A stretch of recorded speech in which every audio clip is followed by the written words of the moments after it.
بسم اللہ الرحمن الرحیم وَإِذَا انْتَفَى الْإِعْرَابُ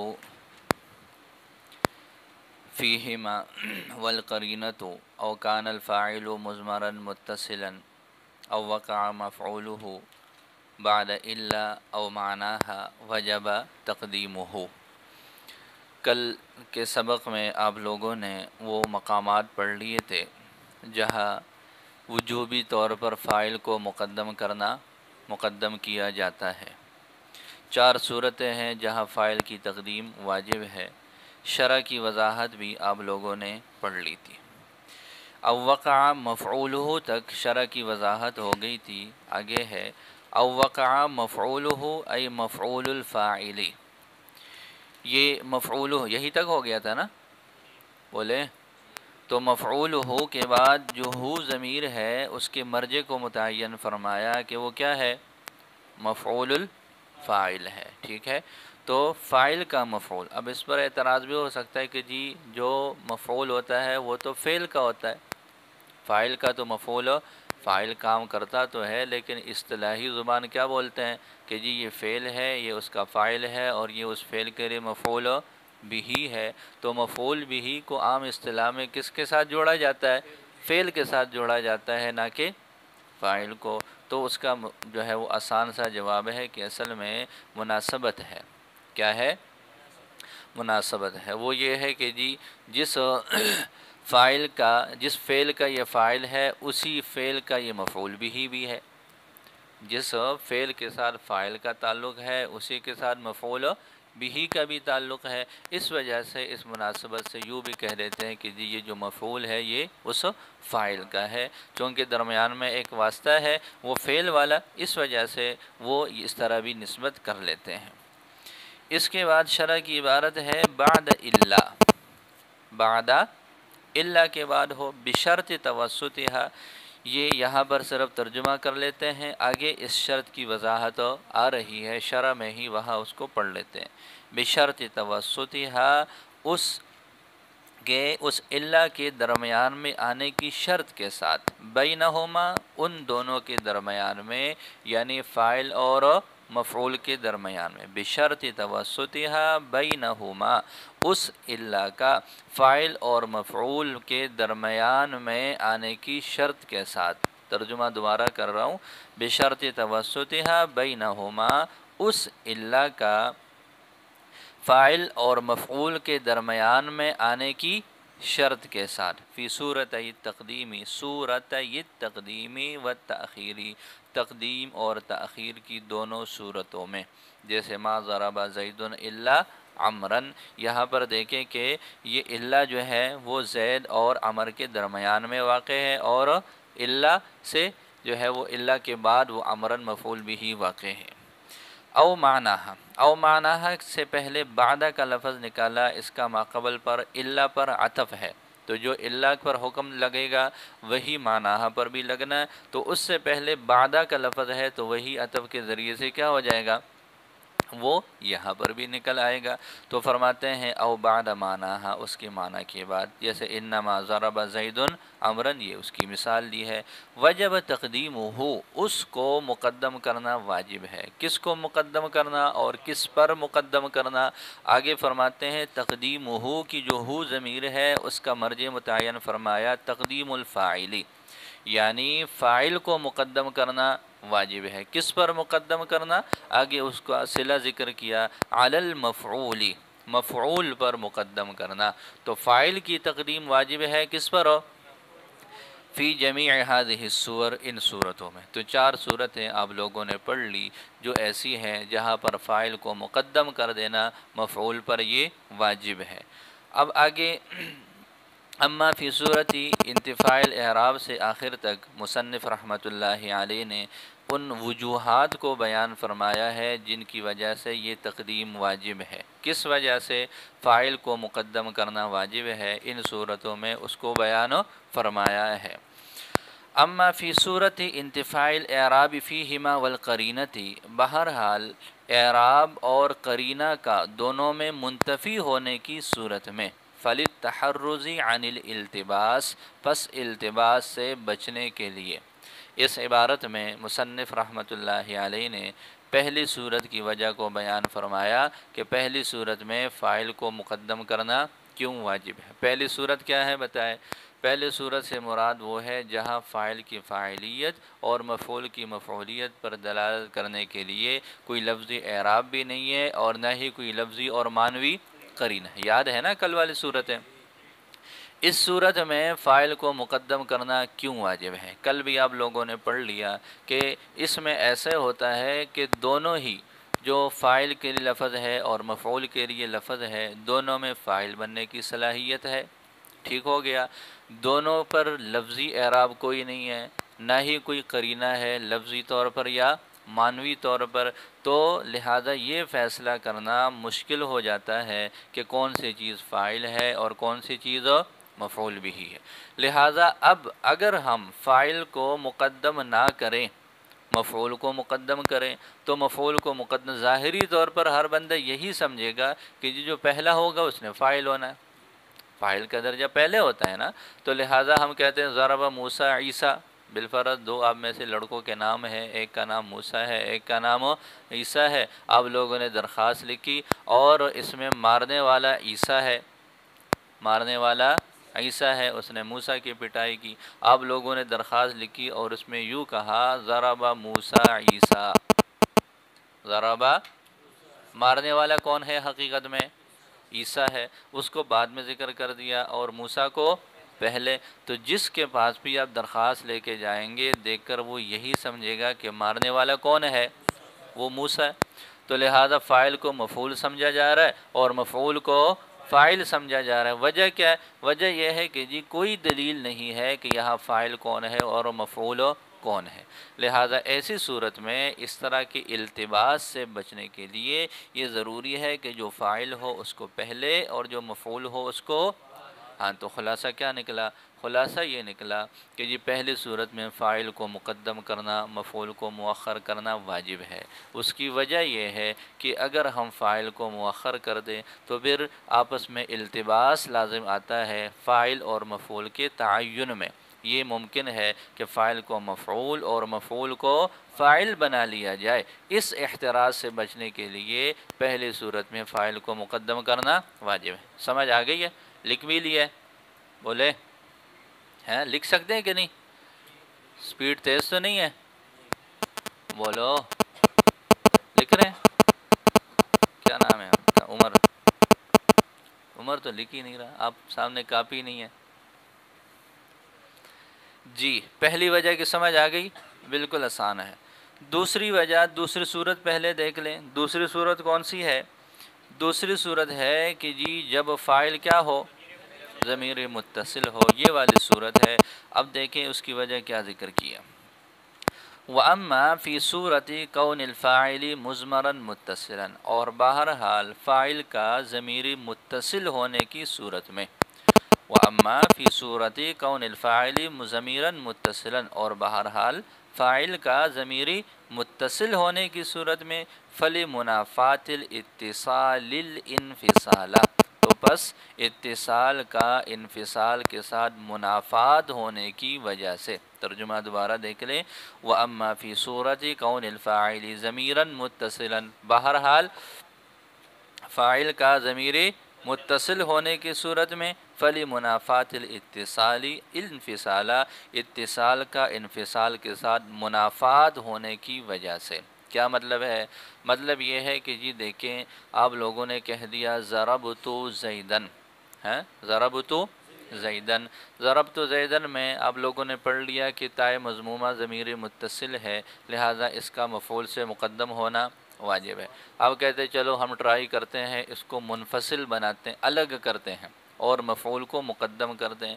یہ وہاں آپ لوگوں نے صورت پڑھ لی تھی کہ یہ جو مفعول ہے وہ فعل سے آگے نہ گیا ہو، یہ پڑھ لیا تھا نا، اگر وہ فعل سے بھی آگے چلا جائے تو پھر وہ صورت یہاں پر لاگو نہیں ہونی۔ فعل سے بعد میں ہوتے ہوئے مفعول کو ہم فاعل سے مقدم ہو، اگر بالفرض ضربت زیدن میں ہم کرنا چاہیں تو کیا صورت ہوگی؟ ضربہ کو الگ کریں گے، پھر اس کے بعد زید کو لگائیں گے اور پھر اس کے بعد تو لگائیں گے، ضربہ زیدن تو، ضربتو میں تو ہم نے کیا کیا ہے؟ با کو ساکن کیا تا کو لگانے کی وجہ سے، تا کو ہم نے ہٹا لیا تو کیا ہو جائے گی عبارت؟ ضربا زیدن تو لہذا اس طرح کی عبارت بن جائے گی۔ تو جو ضمیر متصل ہے اس کو منفصل بنانا لازم آئے گا اس انداز سے، اور متصل اور منفصل کیا ہے؟ دونوں میں منافات ہیں، دونوں میں منافات ہیں، لہذا اس وجہ سے ہم اس طرح بھی نہیں کر سکتے۔ بات سمجھ آ گئی؟ تو دوسری وجہ کیا تھی؟ دوسری صورت یہ تھی کہ جی جب فاعل ضمیر متصل ہو مفعول مؤخر ہی ہوتا ہے، فاعل سے مقدم نہیں ہو سکتا۔ کیوں نہیں ہو سکتا؟ اس لیے کہ اگر ہم مفعول کو اس صورت میں مقدم کرتے ہیں تو ضمیر متصل کو منفصل بنانا لازم آئے گا، جیسے ضربت زیدن کی مثال ہے، اس کی عبارت یوں بن جائے گی ضرب زیدن تو، اور اس طرح اس ضمیر کا کوئی وجود نہیں ہے، دونوں میں منافات ہیں، تو اس وجہ سے اس طرح کی عبارت نہیں ہو سکتی۔ دو صورتیں ہو گئی۔ تیسری صورت وَأَمَّا فِي صُورَةِ وُقُوعِ الْمَفْعُولِ بَعْدَ إِلَّا لَكِنْ بِشَرْطِ تَوَسُّطِهَا بَيْنَهُمَا فِي صُورَتَيِ التَّقْدِيمِ وَالتَّأْخِيرِ لِئَلَّا يَنْقَلِبَ الْحَصْرُ الْمَطْلُوبِ۔ اس کا ترجمہ دیکھ لیں۔ بہرحال فی صورت وقوع المفعول بعد الا، بہرحال مفعول کا الا کے بعد واقع ہونے کی صورت میں، لیکن بشرط توسطها بینہما، لیکن اس الا کا فاعل اور مفعول کے درمیان میں آنے کی شرط کے ساتھ، فی صورت تقدیم و تاخیر، تقدیم اور تاخیر کی دونوں صورتوں میں، فَلِأَلَّا يَنْقَلِبَ الْحَصْرُ الْمَطْلُوبِ، تو اس وجہ سے ہے تاکہ مطلوبہ حصر منقلب نہ ہو، تاکہ مطلوبہ حصر منقلب نہ ہو، اس کا الٹ ہونا لازم نہ آئے۔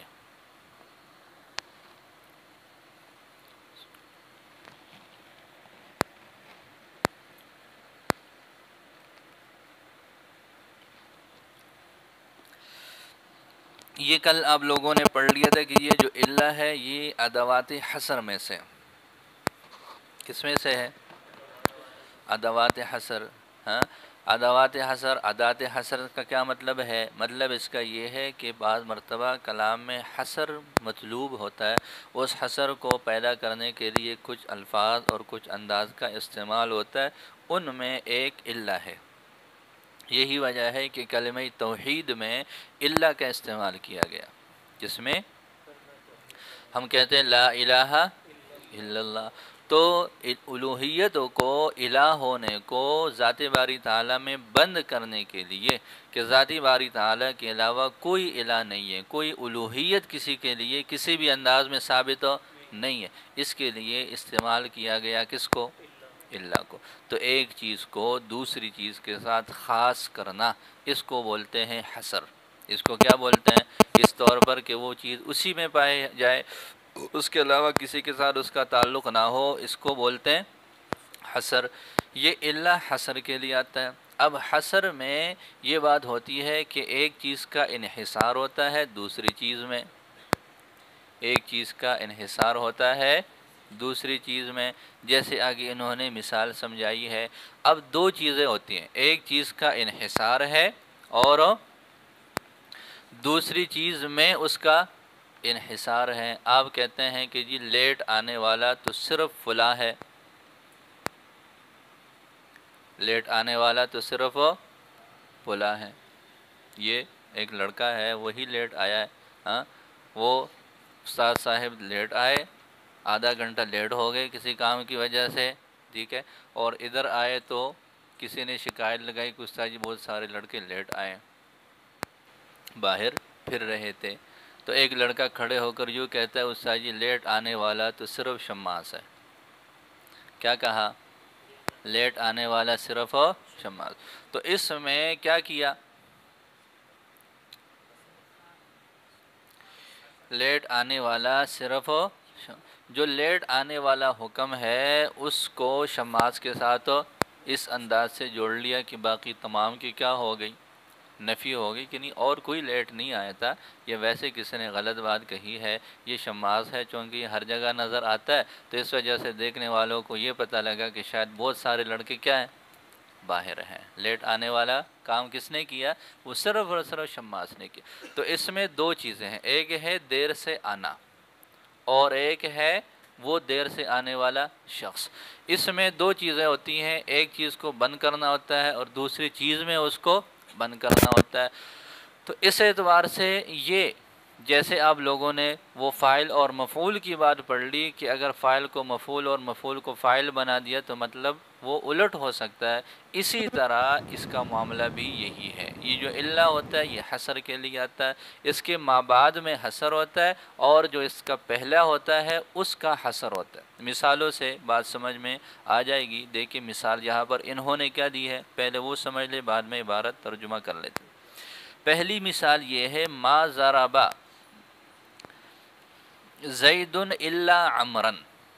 پہلی مثال دیکھیں کیا ہے، ما ضربا زید الا عمرا، نہیں مارا زید نے مگر عمر کو، نہیں مارا زید نے مگر عمر کو۔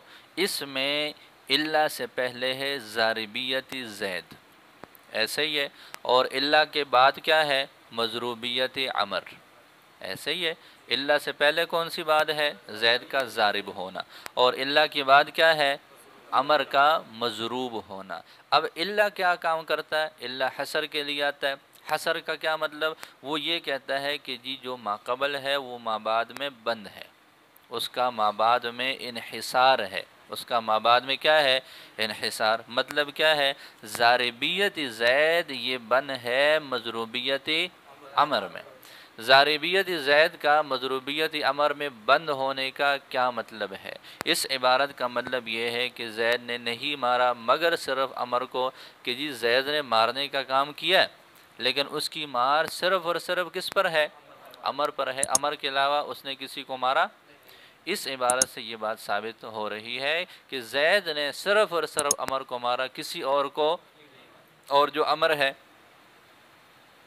اس کے بارے میں کیا بات ثابت ہو رہی ہے، ایک تو یہ بات ثابت ہوگی کہ زید نے اس کو مارا، کسی اور نے مارا ہے یا نہیں مارا اس کی کوئی بات ہے اس میں، ہو سکتا ہے کہ زید کے علاوہ خالد نے بھی اس کو مارا ہو، بکر نے بھی مارا ہو، اس کی طرف سے کوئی مار کی نفی ہے اس میں، بولے تو لہذا ضاربیت زید کا انحصار ہوا کس میں، مضروبیت عمر میں۔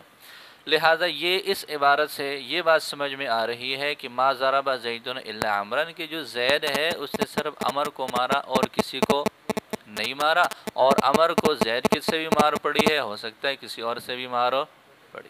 اب اسی مثال کو الٹ کر لو،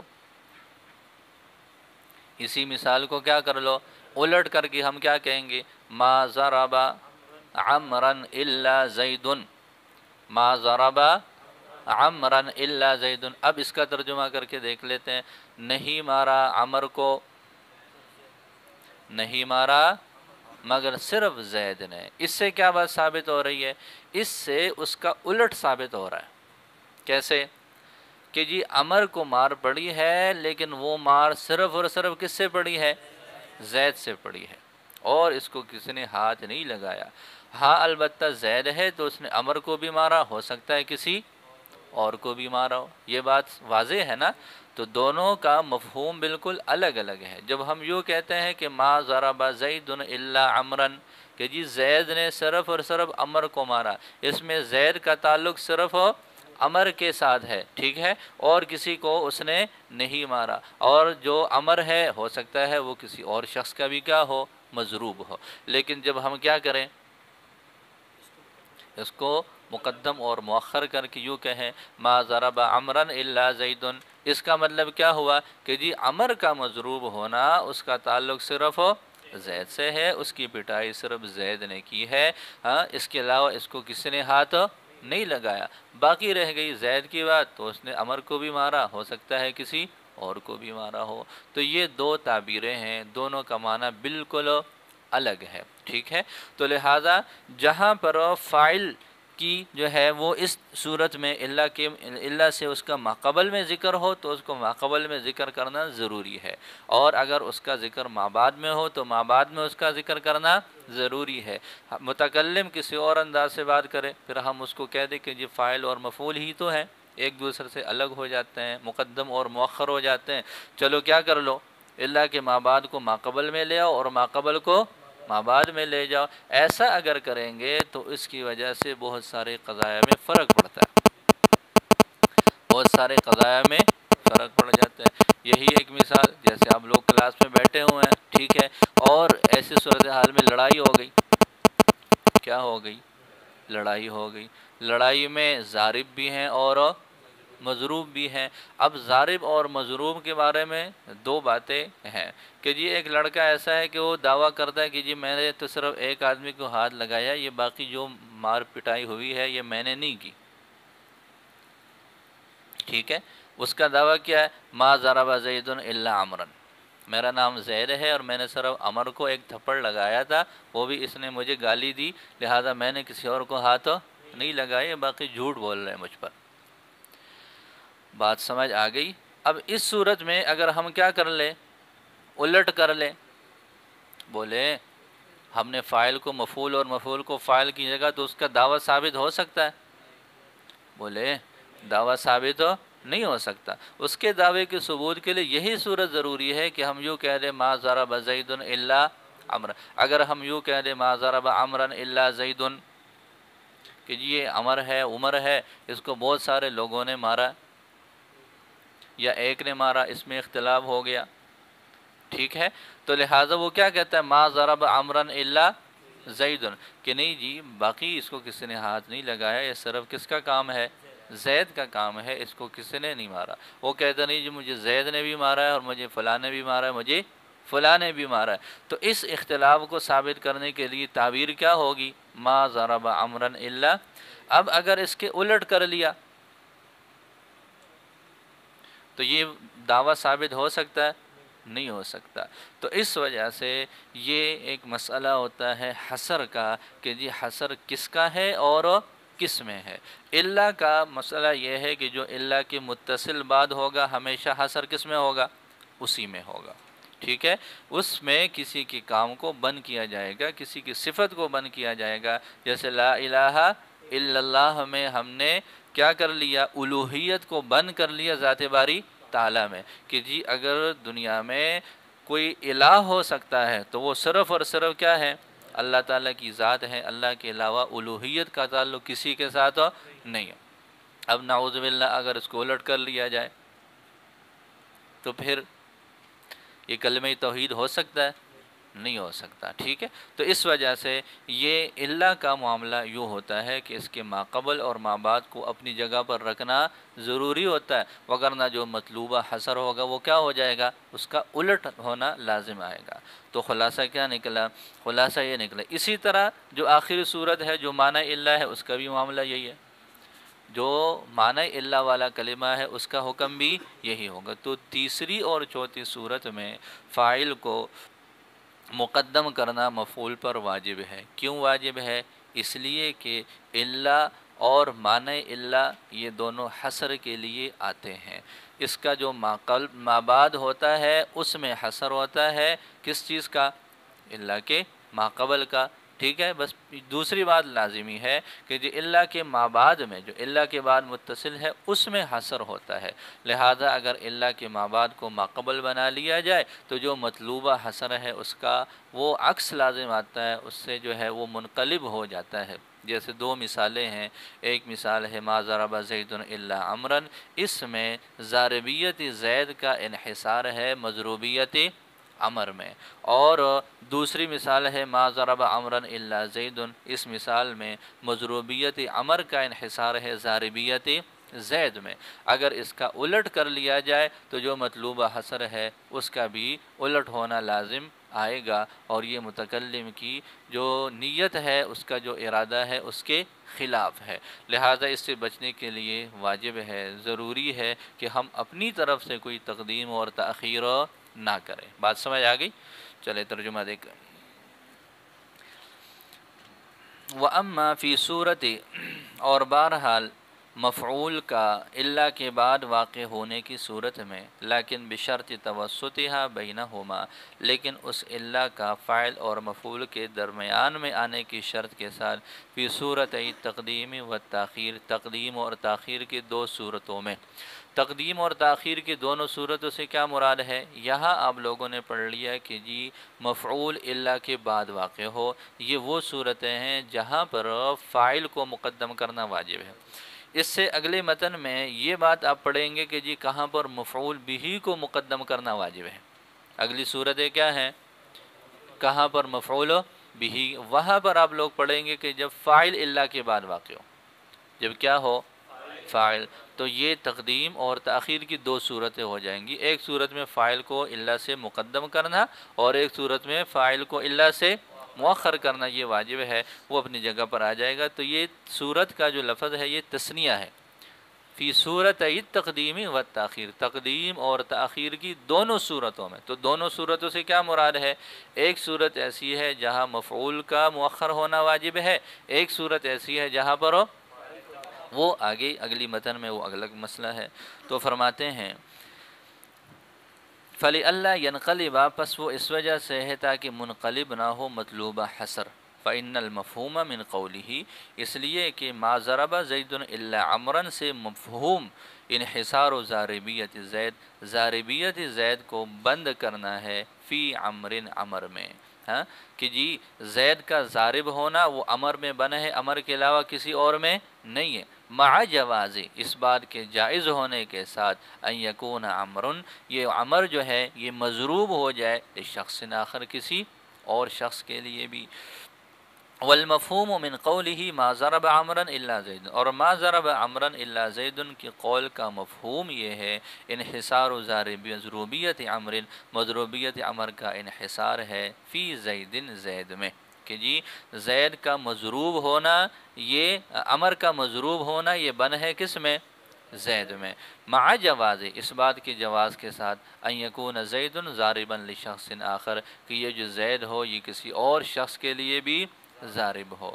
فلو انقلب الحصر ان احدهما بالآخر، لہذا اگر ایک کو دوسرے سے بدل لیا، لانقلب الحصر المطلوب، تو یہ جو مطلوب حصر ہے یہ بھی کیا ہو جائے گا؟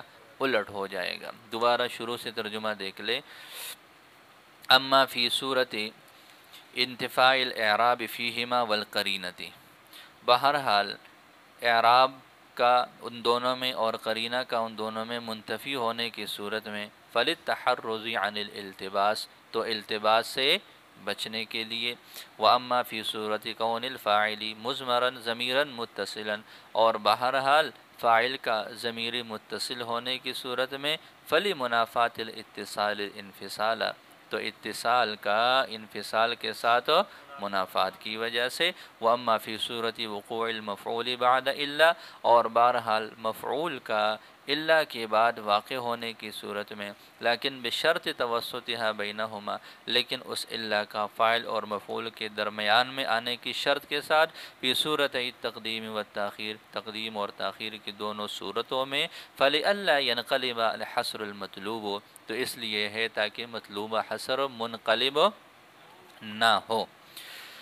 فإن المفہوم، پس اس لیے کہ بے شک مفہوم ما ضرب زید الا عمرا کی قول سے انحصار و ضاربیت زید فی عمر، ضاربیت زید کو منحصر کرنا ہے عمر میں، مع جواز، اس بات کے جواز کے ساتھ، ان یکون عمر، کہ یہ جو عمر ہے یہ مضروب بن جائے لشخص آخر، ایک اور شخص کے لیے بھی، والمفہوم من قوله، اور مفہوم اس کے قول ما ضرب عمرا الا زید، ما ضرب عمرا الا زید سے انحصار و مضروبیت عمر، مضروبیت عمر کا انحصار کرنا ہے فی زید، کس میں؟ مع جواز، اس بات کے جواز کے ساتھ، ان یکون زید، کہ یہ جو زید ہے یہ ضارب بنے لشخص آخر، کسی اور شخص کے لیے، فلو انقلب احدهما بالآخر، لہذا اگر ایک کو دوسرے سے بدل ڈالا، لانقلب الحصر المطلوب، تو مطلوبہ حصر بھی منقلب ہو جائے گا۔ خلاصہ کیا نکلا؟ خلاصہ دوبارہ سن لیں، چار صورتیں ہیں جن میں فاعل کو مفعول سے مقدم کرنا واجب ہے۔ پہلی دو صورتیں تو آسان ہے کہ جی پہلا جہاں پر کوئی قرینہ کوئی اعراب نہیں تو وہاں یہ فیصلہ کرنا مشکل ہو جائے کہ کون سی چیز فاعل ہے کون سی مفعول ہے، التباس ہوگا۔ اس سے بچنے کے لیے فاعل کو پہلے اور مفعول کو دوسری صورت پڑھ لی کہ جی وہ مقام جہاں ضمیر متصل ہے فاعل، تو اگر ہم ضمیر متصل پر مفعول کی تقدیم کرتے ہیں تو اس ضمیر متصل کو فعل سے الگ کرنا پڑے گا، اور ضمیر متصل اور منفصل کا آپس میں کیا ہے، وہ منافات ہے، ایسے نہیں ہو سکتا۔ تیسری صورت اور چوتھی صورت میں آپ لوگوں نے پڑھ لیا کہ جہاں پر مفعول الا کے بعد واقع ہو یا معنی الا کے بعد واقع ہو، وہاں پر بھی ہم فاعل کو مقدم کریں گے۔ کیوں کریں گے؟ اس کی وضاحت آپ لوگوں نے پڑھ لی کہ جی اصل میں یہ جو الا اور معنی الا ہے یہ حصر کے لیے آتے ہیں، اور ترتیب یہ ہوتی ہے کہ جس چیز میں حصر ہوتا ہے وہ الا کا ما بعد ہوتا ہے، ما قبل کا حصر ہوتا ہے کس میں؟ ما بعد میں۔ لہٰذا اب اگر ہم تقدیم اور تاخیر کریں گے اپنی طرف سے، فاعل کو پہلے کی جگہ پر ہم وہ اس کو بعد میں لے جائیں اور بعد والے کو پہلے لے آئیں، تو متکلم کو وہ حصر جس انداز سے مطلوب ہے اس کا عکس لازم آئے گا، اور یہ حقیقت اور واقع کی کیا ہے؟ خلاف ہے اور ناجائز ہے۔ دوبارہ سن لیں کہ جی الا اور معنی الا یہ حصر کے لیے آتے ہیں، اور حصر الا کے ما بعد میں ہوتا ہے، ٹھیک ہو گیا۔ لہٰذا اگر ہم الا کے ما قبل کو ما بعد اور ما بعد کو اس صورت میں جو مطلوبہ حصر ہے اس کا عکس اور اس کا انقلاب لازم آئے گا، اس وجہ سے ایسا کرنا ناجائز ہے۔ وہ کیسے ہوگا؟ پہلی مثال یہ ہے کہ جی اس مثال میں ما ضرب زید الا عمرا میں زید فاعل ہے، عمرا مفعول بھی ہے، درمیان میں الا واقع ہے، عمرا بعد میں اور زید پہلے۔ اس مثال میں الا کے ما قبل میں ضاربیت زید ہے اور الا کے ما بعد میں مضروبیت عمر ہے۔ اس مثال کا خلاصہ یہ ہے کہ متکلم ضاربیت زید کا انحصار کرنا چاہتے ہیں مضروبیت عمر میں، کہ جی زید نے صرف اور صرف عمر کو مارا، زید نے اور کسی کو نہیں مارا۔ ایک یہ بات ثابت کرنی ہے۔ دوسری بات جس کا اس بات ہے وہ یہ ہے کہ یہ جو عمر ہے یہ زید کا بھی مضروب ہے، کسی اور کا بھی ہو سکتا ہے۔ لہٰذا اب اگر ہم ایسے کریں کہ زید کو بعد میں اور عمر کو پہلے لے آئیں تو پھر عبارت کا مطلب یہ ہو جائے گا کہ جی مضروبیت عمر اس کا انحصار ہوگا ضاربیت زید میں، کہ جی عمر کو صرف اور صرف زید نے مارا، حالانکہ حقیقت کے کیا ہے؟ خلاف ہے۔ متکلم یہ کہنا چاہتے ہیں کہ جی عمر کو زید نے مارا اور کسی اور نے بھی ہو سکتا ہے مارا ہو۔ جب ہم نے الٹ کر لیا تو ہم یہ بات ثابت کر رہے ہیں کہ نہیں، زید نے جو عمر کو صرف اور صرف زید نے مارا اور عمر کو کسی نے نہیں مارا، تو ایک تو یہ بات غلط ثابت ہو رہی ہے۔ دوسری بات یہ تھی کہ متکلم یہ بات ثابت کرنا چاہتے ہیں کہ زید نے صرف عمر کو مارا، جب ہم نے الٹ کر لیا تو ہم یہ بات ثابت کر رہے ہیں کہ زید نے عمر کو بھی مارا، ہو سکتا ہے کسی۔ تو دو دعوے ہوتے ہیں حقیقت میں انحصار والی اور حصر والی ترکیب میں، ایک کا انحصار کرنا اور دوسرے کا عموم۔ جب ہم الٹ کر لیتے ہیں تو وہ انحصار بھی تبدیل ہو جاتا ہے اور وہ عموم بھی کیا ہو جاتا ہے؟ تبدیل۔ دوسری مثال یہ پڑھ لی تھی کہ ما ضرب عمرا الا زید، متکلم اس کلام سے یہ بات ثابت کرنا چاہتے ہیں ما ضرب عمرا الا زید سے کہ جی عمر کی جو مضروبیت ہے وہ بن ہے ضاربیت زید میں، کہ جی عمر کو صرف اور صرف کس نے مارا؟ زید نے مارا، باقی زید نے کسی اور کو مارا ہو اس کی کوئی بحث یہاں پر نہیں ہے۔ لیکن اگر ہم نے کیا کر لیا؟ الٹ کر لیا اور یوں کہہ دیا ما ضرب زید الا عمرا، اب ہم یہ بات کریں گے کہ جی زید نے صرف اور صرف عمر کو مارا، ہاں، اور عمر کسی اور کا بھی مضروب ہو سکتا ہے، یہ اس کے الٹ ہو جائے گا۔ تو اس طرح کہ جو ہے وہ عبارت اور مفہوم کے جو ہے وہ الٹنے سے یہ بچنے کے لیے ضروری ہے کہ ہم کیا کریں؟ جیسے متکلم کی طرف سے ہمیں ملے الا کے ما قبل اور الا کے ما بعد میں پہلے کو پہلے رہنے دیں اور بعد والے کو اپنی طرف سے کوئی تبدیلی نہیں کر سکتے۔ تو خلاصہ یہ نکلا کہ وہ مقام جہاں پر مفعول الا کے بعد یا معنی الا کے بعد واقع ہو، وہاں پر اس کو اس کے بعد میں ہی رکھنا ضروری ہے اور فاعل کو پہلے رکھنا ضروری ہے، اپنی طرف سے ہم تبدیلی نہیں کر سکتے۔ چلے اب اس کا تکرار کرو شاہ۔